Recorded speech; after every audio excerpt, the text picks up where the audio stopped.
Hello everyone, welcome to delicious recipes. ഇന്നൊരു നാടൻ റെസിപ്പിയുമായിട്ടാണ് ഞാൻ വന്നിരിക്കുന്നത്.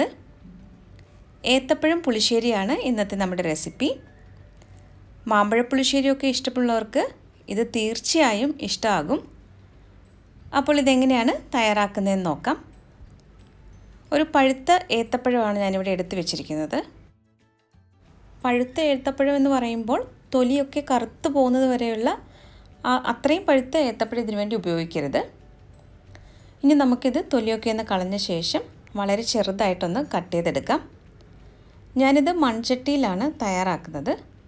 അപ്പോൾ ഏത്തപ്പഴമൊക്കെ വളരെ ചെറുതായിട്ട് കട്ട് ചെയ്ത് മൺചട്ടിയിലേക്ക് മാറ്റിയിട്ടുണ്ട്. ഇനി നമുക്കിതിലേക്ക് കറിവേപ്പിലയും 3 പച്ചമുളകും ചേർത്ത് കൊടുക്കാം. അടുത്തതായിട്ട് 1/4 ടീസ്പൂൺ മഞ്ഞൾപ്പൊടിയും 1/2 ടീസ്പൂൺ മുളക് പൊടിയുമാണ് ഇപ്പോൾ ചേർത്തത്. ആവശ്യത്തിനുള്ള ഉപ്പും കൂടി ചേർത്ത് കൊടുക്കാം. ഇതിലേക്ക് 1/2 കപ്പ് വെള്ളമാണ് ഞാനിപ്പോൾ ഒഴിക്കുന്നത്.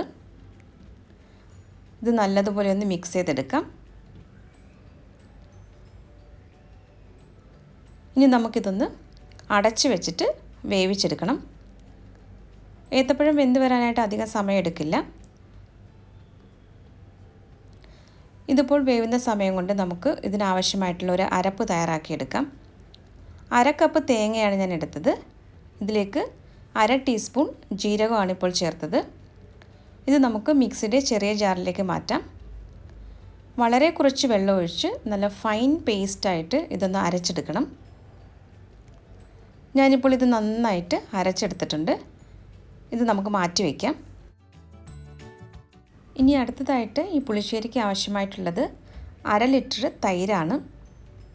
ഇത് ഒട്ടും തന്നെ കട്ടയില്ലാതെ ഒന്ന് ഉടച്ചെടുത്ത് മാറ്റി വയ്ക്കാം. ഇപ്പോൾ ഏത്തപ്പഴം പാകത്തിന് വെന്ത് വന്നിട്ടുണ്ട്. ഈ ഏത്തപ്പഴം വെന്തുടഞ്ഞ് പോകരുത്. ഇതുപോലെ കഷ്ണങ്ങളായിട്ട് തന്നെ കിടക്കണം. ഇനി നമുക്കിതിലേക്ക് നേരത്തെ അരച്ച് വെച്ച തേങ്ങയുടെ കൂട്ട് ചേർത്ത് കൊടുക്കാം.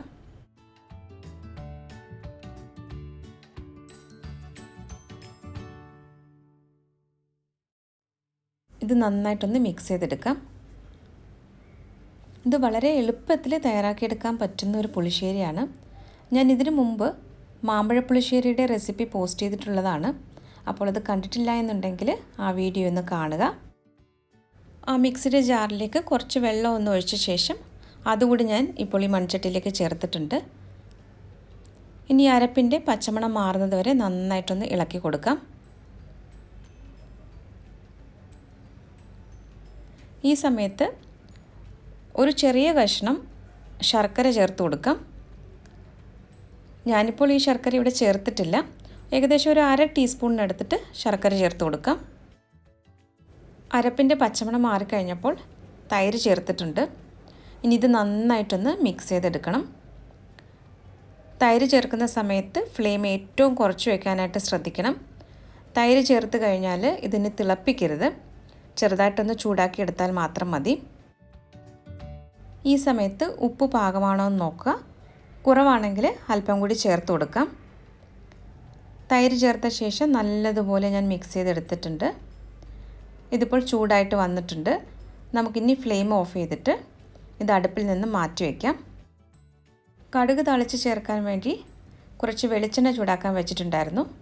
അപ്പോൾ വെളിച്ചെണ്ണ ഒന്ന് ചൂടായി വന്നപ്പോൾ 1/2 ടീസ്പൂൺ കടുക് പൊട്ടിച്ചിട്ടുണ്ട്. 2 നുള്ള് ഉലുവയാണ് ഇപ്പോൾ ചേർത്തത്.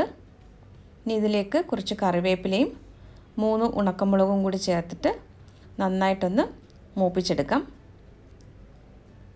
ഇനി ഇത് തയ്യാറാക്കി വെച്ചിരിക്കുന്ന ഏത്തപ്പഴം പുളിശ്ശേരിയിലേക്ക് ചേർത്ത് കൊടുക്കാം.